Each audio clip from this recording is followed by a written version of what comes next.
Sejam bem-vindos ao Longe Talks. Hoje temos uma convidada direto de Lisboa. Seja bem-vinda, Mafalda. Oi, Eli. E aí, gente, a gente tem várias perguntas para fazer para Mafalda, né?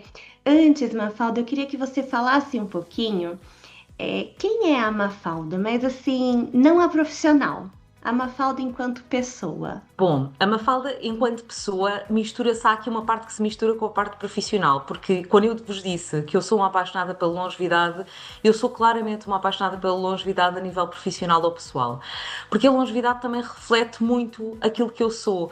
Eu sou sempre a pessoa que olha para a vida como uma oportunidade, eu sou aquela pessoa que adora viver e, portanto, é tudo o copo meio cheio. E exatamente por isso é que eu também olhei muito para a longevidade sempre como esta oportunidade. Eu sou casada, tenho 3 filhos e, portanto, penso sempre muito no legado que eu quero deixar aos meus filhos, no exemplo que eu lhes quero deixar. E, mais uma vez, isso liga também muito com este tema, porque na realidade há aqui um propósito muito grande e eu não consigo, por exemplo, trabalhar sem propósito. Isto é algo muito que vem muito também do meu passado, não é? Muitos anos na Unilever, onde se constroem marcas com propósito e, portanto, a construção de algo e de um legado e de continuar a trabalhar uma marca com propósito, mas aqui até com uma responsabilidade maior, porque a longevidade é uma responsabilidade enorme, é algo que me apaixona e com o qual eu me identifico profundamente. E, portanto, é aqui muito, a Mafalda pessoal liga muito ao legado que quer deixar para as gerações futuras e é claramente uma apaixonada pela vida. E Mafalda, hoje a gente vai falar um pouquinho, né? Sempre a gente está falando sobre longevidade, pegando o gancho, né, do que você nos trouxe. E a gente hoje ainda vive, né, com alguns pensamentos de modelos antigos. E na sua visão, qual que é o maior descompasso hoje entre a realidade da longevidade e a forma como a gente está estruturando, por exemplo, a sociedade e o trabalho? Excelente pergunta, Jéssica. Bom, nós vivemos mais, isso já não é uma hipótese, é claramente uma realidade. Mas nós continuamos na prática a estruturar a vida como se ela fosse curta. Portanto, durante décadas a vida foi sempre pensada de forma linear. Nós estudamos numa fase inicial, nós trabalhamos 30 ou 40 anos e no final reformamos-nos. E o que aconteceu foi que nós acrescentámos décadas à vida, mas nós não redesenhámos a forma como a organizamos, nem ao nível das carreiras, nem das organizações, nem dos sistemas, nem das expectativas que nós próprios, enquanto pessoas, também temos sobre o que é viver mais tempo e o que é aproveitar estes anos extra de vida. Isto cria aquilo que eu acredito que é o maior descompasso que temos hoje. Nós temos mais anos de vida, mais fases, mais possibilidades, mas continuamos a vivê-los com um modelo que foi desenhado para uma realidade completamente diferente, quase que agarrados ao passado. E enquanto nós não fizermos esta transição, vamos continuar a sentir sempre este desajuste, tanto a nível individual como nas organizações. Nossa, é interessante que você traz, e aí com toda a sua experiência de bagagem corporativa, né? Quando uma empresa, né, decide levar a longevidade a sério, né, o caso da fidelidade aí, estamos falando de inovação incremental ou de uma reinvenção profunda do modelo de negócio. Bom, quando uma empresa decide levar a longevidade a sério, nós não estamos a falar de inovação incremental, nós estamos a falar de uma reinvenção profunda. Porque a inovação incremental, na realidade, ela constrói sobre o que já existe, ela adapta o que existe. Mas a verdade é que a longevidade muda o próprio contexto em que as empresas operam. Nós estamos a passar de um mundo em que a vida era curta e relativamente mais previsível para um mundo de vidas longas, mais fases, mais transição e também mais incerteza. Isso obriga as empresas a repensarem o seu papel. Deixa de ser apenas sobre responder a necessidades pontuais e passa a ser sobre acompanhar as pessoas ao longo do tempo, em diferentes modelos de vida, em diferentes necessidades que vão evoluindo. E pegando, Eliane, no ponto que me estava a perguntar, ou seja, no setor segurador, isto é muito evidente. Porque, na realidade, este setor foi historicamente desenhado para proteger riscos, ou seja, numa lógica de vida mais curta. Mas a verdade é que hoje, com vidas mais longas, o papel tem de evoluir. E, portanto, evoluir não é inovação incremental, ela tem de ser reinventado. Isto não é só proteger, nós temos de ajudar a preparar, a antecipar e a apoiar todas as decisões ao longo da vida. Portanto, já não estamos a falar de uma questão de produtos, estamos a falar de uma questão de modelo de negócio, estamos a falar de uma proposta de valor, estamos a falar de posicionamento na própria vida das pessoas. Portanto, ao mesmo tempo que isto representa uma enorme oportunidade, para as empresas conseguirem fazer esta transição, não é? Há este espaço para criar mais valor, para criar relações também mais relevantes ao longo do tempo. E, portanto, no fundo, a longevidade não é algo que se integra no que já existe, é algo que nos obriga a repensar tudo e a questionar tudo, mas sempre no bom sentido. Lá está, nesta dimensão de oportunidade. Nossa, perfeito, porque eu acho que assim, quando eu nasci, né, Mafalda, em 1960, a expectativa de vida era 52 anos. E olha eu aqui, aos 66, extremamente ativa, trabalhando,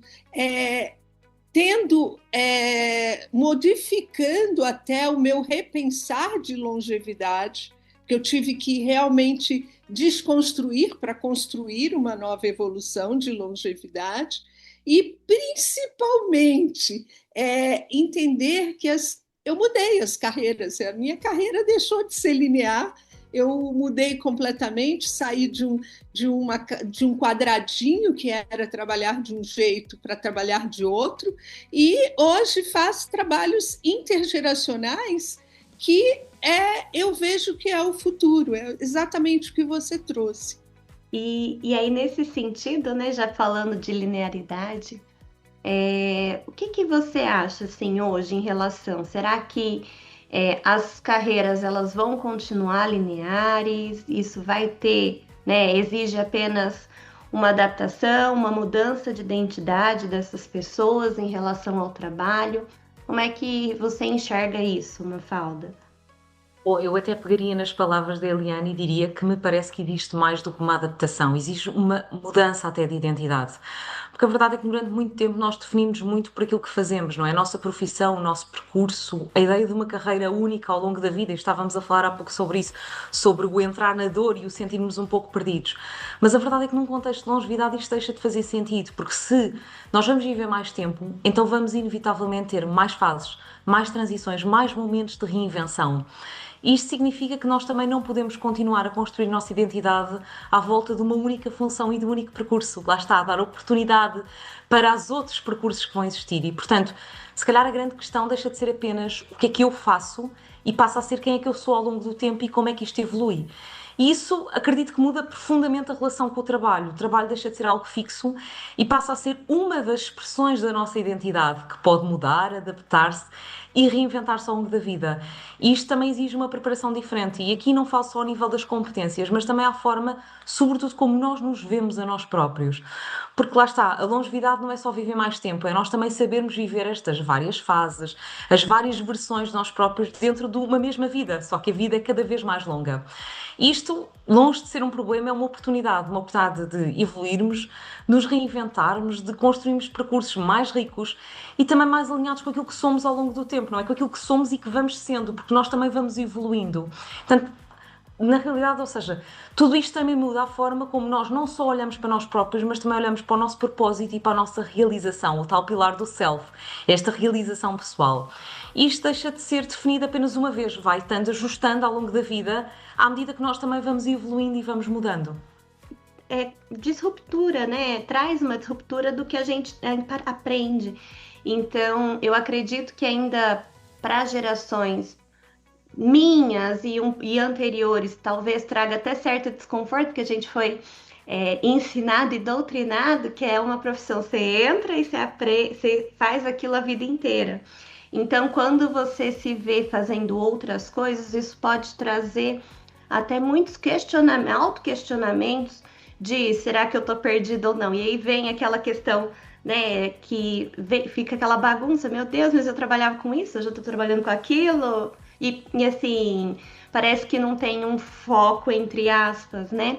Mas o que eu entendo hoje, principalmente quando a gente empreende, que eu vejo que as pessoas, pelo menos aqui no Brasil, né, e da minha idade, um pouco mais velhas e mais novas, têm optado por esse modelo, né? A gente precisa aprender outras coisas e a gente precisa trabalhar com outras coisas. Então, você passa a ser, às vezes até que eu brinco, né? Multitarefa, você faz outras coisas, entende outras coisas e não fica só naquilo que você é especializado. Claro, tem sempre, né, um eixo, mas você pode mudar também e tá tudo bem mudar. Eu acho que isso gera um pouco de desconforto ainda, Mas eu acredito que à medida que a gente vai vivendo, a gente vai aprendendo que esse é o novo, né? E eu vejo hoje ele falando assim, eu posso estar em vários projetos, né? Então, isso é o modelo que eu acredito que seja um modelo mais atual do que a gente tem e que tá tudo bem, né? A gente pode saber várias coisas. E aí, pegando um pouquinho o gancho, principalmente você com toda essa experiência que você tem, né, com empresas, com toda essa tua trajetória, se as empresas hoje fossem desenhadas já considerando vida de 100 anos, tá? O que seria radicalmente diferente para você disso que nós falamos agora em termos de carreira, principalmente de liderança que eu vejo, na própria gestão com pessoas, porque aí a gente entra num campo de ampliar, né, a área de pessoas para a gente entender que muda, desconstrói isso que a Jéssica falou. A gente tem que ter a estrutura de que aquele profissional de 50, ou como você tem na sua equipe de 70 a mais, ele também precisa, quando é contratado, ter uma visão de que ele pode, né? A gente também precisa desconstruir isso. Então, nessas 3 áreas, eu queria que você falasse um pouquinho, né, em termos do que será se essas empresas já soubessem que soubessem não, elas até sabem, né, mas como elas se constroem em relação a isso. Bom, eu diria que se as empresas fossem desenhadas hoje para a vida de 100 anos, elas provavelmente não deixariam de estar organizadas em torno de trabalho, mas estariam muito mais alinhadas com a forma como a vida realmente acontece. Ou seja, o que está a mudar não é apenas o trabalho, é a própria estrutura de vida. Nós vamos ter mais fases, mais transições, mais recomeço e temos falado sobre isso, e isto expõe o tal desajuste que existe. As empresas continuam a assumir percursos lineares, enquanto a vida das pessoas é cada vez mais feita de mudanças. Por isso, o que muda não era, para mim, não seria apenas a forma como se gerem carreiras, mas a forma como as próprias empresas se posicionam ao longo do tempo. Ou seja, empresas mais capazes de acompanhar diferentes fases de vida, de se manterem relevantes em momentos distintos, de criar relações que não se esgotam num só momento. Lá está. Se nós vamos e voltamos e podemos ter aqui vários percursos, então há aqui a hipótese de uma relação contínua. Portanto, na prática, isto significa, imaginem, criar condições para que as transições aconteçam de forma mais natural, ou seja, sem penalizações, com mais flexibilidade e, cá está, com uma relação que não se esgota num único momento. Isto não é uma ruptura total, isto tem de ser sempre uma evolução. Mas uma evolução importante, ou seja, empresas, acima de tudo, mais preparadas para acompanhar vidas que já não são lineares. Acima de tudo era isto. E a gente tem um outro ponto, né, que a gente vê muito em relação ao envelhecimento. Muitas pessoas, e eu falo bastante aqui em relação ao Brasil. O Brasil tem uma cultura, né, de manter-se jovem e do medo do envelhecer, porque a crença, né, de que o envelhecimento ele traz declínio. Então, eu envelheço, portanto, eu perco, né? Então, na prática, pensar nessa crença, né? Como é que ela limita as decisões individuais e estratégicas dentro das organizações, por exemplo? Isso tem um impacto muito, muito mais profundo do que aquilo que muitas vezes nós reconhecemos. Porque esta narrativa não é neutra, ela não é indiferente, ela influencia decisões individuais, mas também decisões das próprias empresas. Há estudos de Yale que mostram que a forma como pensamos sobre o envelhecimento pode ter, inclusive, um impacto direto na nossa própria longevidade. E aqui estamos a falar de diferenças de vários anos de vida entre quem tem uma visão positiva sobre a sua longevidade e quem tem uma visão negativa. Ou seja, nós não estamos a falar apenas de percepção, estamos a falar de impacto real. E pensando a nível individual, isto limita a forma como as pessoas se projetam no seu próprio futuro, não é? Ou seja, se a expectativa é de perda, de menor relevância ou de menor capacidade, isto também condiciona as escolhas que nós fazemos, desde o quando estamos disponíveis para investir em nós próprios, até à forma como encaramos novas fases de vida. A nível das organizações, isso também se traduz em decisões muito concretas. Por exemplo, em quem é que vamos investir, em quem é que não vamos investir, quem é que se considera com potencial, quem é que nós assumimos muitas vezes de forma implícita que está numa fase de menor contributo. Mas aqui eu diria que talvez o impacto mais invisível e mais crítico está na forma como se olha para o mercado, para o potencial de mercado. E isto leva muitas vezes as empresas a lerem o mercado de forma incompleta e até mesmo incorreta. Por exemplo, ao segmentar de uma forma redutora, ao não reconhecer a diversidade de necessidades ao longo da própria vida e até subestimar o potencial de uma população que é cada vez mais ativa, exigente e relevante, isto implica decisões muito concretas. Ou seja, implica, por exemplo, a falta de produtos pensados especificamente para um determinado segmento e para estas pessoas, em propostas que são desajustadas às suas necessidades, numa comunicação onde, pura e simplesmente, as pessoas não se veem ou não são representadas. E, portanto, muitas vezes nós olhamos, por exemplo, para um segmento, imaginem o segmento 60 mais, e estas pessoas são quase invisíveis para as marcas. E embora isto comece a mudar, ainda não é suficientemente visível. Isto é um erro estratégico, porque ao não vermos a população além do estereotipo, nós não vemos o seu potencial. E não vemos o potencial nem do ponto de vista de negócio, nem do ponto de vista de representação. E eu diria que isto vai muito além da percepção. Isto não é percepção, isto é perda de oportunidade, ok? Perda de oportunidade clara. As empresas que têm esta visão estão, na prática, a limitar o seu próprio crescimento. E por isso eu diria que uma mudança de narrativa é muito mais do que um tema cultural ou social. É, na realidade, uma decisão estratégica, ok? Tanto do ponto de vista interno como do próprio ponto de vista de negócio. E aí, eu acho que é por isso que quando a gente define nossos propósitos enquanto ser, isso se junta nisso de ser uma pessoa única. Aí eu não tenho essa preocupação de que no trabalho eu sou assim, eu quero ir. E a gente precisa, aqui no Brasil, eu percebo que a gente precisa ajudar muitos jovens a repensarem sobre isso. Porque eu principalmente, da minha geração, eu costumo dizer que a gente está aprendendo trocando pneu com o carro andando. Eu não vou ter tempo de me preparar. Eles vão ter tempo de se preparar. E cabe a gente que está vivendo esse boom de poder ajudá-los a pensar desta forma, né? Então, eu vejo hoje muitos jovens já preocupados em ter uma vida de trabalho significativa, aliada à qualidade de vida, aliada ao contexto dele enquanto vida total, né? Você trouxe coisas muito interessantes. Sem dúvida, sem dúvida. Eu diria que esse não é só um desafio do Brasil, também é um desafio de Portugal e eu diria que a maior parte dos países, honestamente. Acho que ainda estamos todos numa fase muito inicial de tudo isto, estamos todos a dar os primeiros passos, a aprender também uns com os outros. E isso também torna isto tudo mais entusiasmante, não é? Porque na realidade acho que estamos todos a aprender um bocado em movimento e a criar as bases para que quem vem mais tarde possa aprender antes do carro já estar em movimento. Mas nós, sem dúvida, estamos a aprender com o carro em movimento e a tentar correr, não é? Quase correr ao lado do carro. É isso mesmo.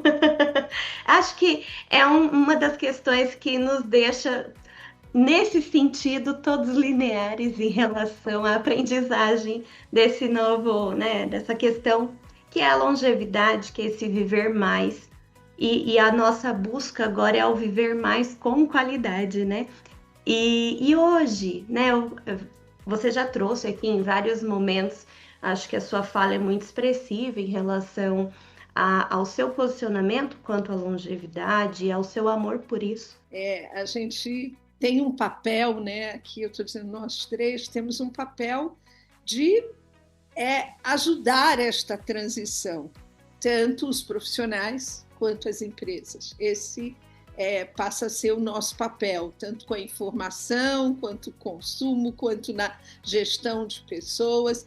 E se você tivesse, né, que provocar um pouquinho líderes e a própria sociedade com uma única reflexão sobre longevidade, o que ainda não estamos querendo enxergar? Bom, eu diria que nós não estamos a querer ver que a longevidade não é um tema, ela é uma mudança estrutural. Nós continuamos a tratá-la como algo isolado, quando na realidade a longevidade atravessa tudo. Ela atravessa a forma como vivemos, como trabalhamos, como nos preparamos, como tomamos decisões. E este, para mim, é o ponto crítico mais importante. Nós continuamos a olhar para as pessoas de forma fragmentada. Mesmo dentro das empresas, nós olhamos para a pessoa enquanto trabalhador e depois, num outro contexto, vamos estudar os consumidores. Mas estamos a falar da a mesma pessoa que trabalha, a mesma pessoa que consome. Estamos sempre a falar do mesmo indivíduo, não é? E isto reflete-se também na forma como nós desenhamos soluções. Nós continuamos a pensar na saúde, nas finanças ou na poupança, na assistência, tudo de forma separada. Mas a vida não acontece em pilares. Ou seja, a resposta não pode ser fragmentada. Nós não podemos continuar a pensar na pessoa enquanto trabalhador, na pessoa enquanto consumidor, nas soluções da saúde e depois nas soluções da poupança. Isto são soluções sempre para a mesma pessoa. E a verdade é que enquanto nós não fizermos essa mudança, nós vamos continuar a tomar decisões incompletas. E a longevidade exige exatamente o contrário. Ela exige uma visão mais integrada e mais alinhada com a forma como a vida realmente acontece. É nisto que eu acredito. Para a gente fechar aqui, né? O que te move, não apenas profissionalmente, mas como pessoa também, vivendo esse processo e vivendo esse novo tempo de longevidade? Ok, então vou começar aqui. Profissionalmente, move muito o propósito da longevidade. Eu disse-vos há pouco, ou seja, eu cresci em Fast Moving Consumer Goods, na Unilever, uma empresa totalmente focada em consumidor e onde todas as marcas têm um propósito muito claro. E, portanto, esta ideia de contribuir para algo maior do que eu, do dar de volta, de ter um impacto positivo na vida das pessoas e na sociedade, isto sempre fez parte do meu percurso. E eu diria que na fidelidade este impacto ganha outra escala, porque o papel que nós podemos ter na longevidade é enorme, a responsabilidade é enorme. A longevidade é algo que é muito relevante para todos nós, é uma transformação que começa agora a ser percepcionada e, portanto, poder estar na linha da frente de algo tão estrutural motiva-me muito. Mas a nível pessoal, e eu disse depois logo no início desta conversa, isto é a minha forma de olhar para a vida. Eu sempre tive uma visão muito orientada para a oportunidade, lá está, o tal copo meio cheio que eu falava ao início. E por isso eu nunca olhei para a longevidade como um envelhecimento ou como o princípio do fim, que muitas das vezes era aquilo que me diziam que era isto da longevidade ou dos segmentos sénior. Eu sempre via a longevidade como vida, como a viagem da vida toda, como esta possibilidade. E isto traz a tal responsabilidade, a responsabilidade de dar o exemplo, de fazer escolhas conscientes, de eu própria também pensar na forma como eu vivo, o impacto que isso terá ao longo do tempo na minha vida, mas acima de tudo na dos meus filhos, não é? Eu tenho 3 filhos e penso muito o que é que eu lhes estou a deixar. Falo muito com eles sobre longevidade, eles às vezes perguntam-me, sobretudo as mais velhas têm 12 anos, mas o que é isso da longevidade? E eu explico, lá está, que está nas escolhas diárias, naquilo tudo que nós fazemos, nos vários pilares, que na realidade isto não é, ou seja, isto não é algo estranho, faz parte do nosso dia-a-dia, ela está incorporada em pilares que são tão naturais para nós, que é quase como que reeducar-nos. E, portanto, a forma como eles próprios vão viver isto, este é o legado que eu também lhes quero deixar. E, portanto, é garantir, lá está, que para as próximas gerações, e aqui obviamente penso muito nos meus filhos, nas gerações que hão de vir depois, sobretudo nós garantirmos que nesta nova era de longevidade e pensando na longevidade, que realmente nós temos aqui esta responsabilidade de lhes deixar algo que pode ser absolutamente incrível e nós temos esse papel, nós temos esse poder e essa responsabilidade. Eu acho que lá está, com este poder vem esta gigante responsabilidade e por isso simplesmente sinto que é algo que eu tenho de fazer. Portanto, quando vocês diziam há bocado a brincar comigo que os meus olhos brilhavam, é porque eu sou verdadeiramente apaixonada pela longevidade. Mas eu costumo dizer que quando se entra na longevidade já não se sai. Eu costumo sempre dizer que isto é assim absolutamente contagiante e, portanto, a pessoa entra e já não sai, já nunca mais larga, porque lá está, faz parte da nossa vida e, portanto, é muito fácil as pessoas apaixonarem-se pelo tema. E eu sinto muito isto também quando falo, lá está, com pessoas que não estão diretamente relacionadas com a longevidade, mesmo às vezes na empresa. Quando nós começamos a falar sobre o tema, é muito fácil as pessoas relacionarem-se, perceberem, sentirem e apaixonarem-se pelo tema, porque estamos a falar de vida, não é? Da nossa vida, da vida de todos nós, portanto, é uma paixão muito grande. Só tenho que agradecer, foi um presente, né? Primeiro, você ter aceitado, e segundo, a gente ter tido um papo tão rico, porque eu acho que a gente tem muito que aprender juntos, né? A gente também foi por essa história do Brasil, porque a gente aqui teve que ganhar no tempo, né? E ver todo esse processo muito acelerado. Então, é muito importante. Eu tenho, a Jéssica sabe, a Jéssica também, a gente tem muita vontade de falar com o mundo sobre isso, porque eu acho que é falar, como você mesmo disse, e seus olhos brilham, sobre a vida. Eu diria que o nosso desafio, lá está, é precisamente começarmos a sensibilizar as gerações mais novas a pensarem nisto tudo e até a repensar o que é que significa isto do envelhecer, porque durante tantos anos, não é? Nós tivemos, parece que tivemos medo, parece que construímos aqui uma sociedade em torno de que envelhecer era mau. Envelhecer é um privilégio, nós envelhecemos porque estamos vivos e isso é absolutamente magnífico e, portanto, há que desconstruir aqui muita coisa mesmo. Nós em breve vamos lançar um projeto muito giro na Fidelidade, eu depois digo-vos para vocês verem, mas que o foco é precisamente trabalhar esta mudança de narrativa com as gerações mais novas.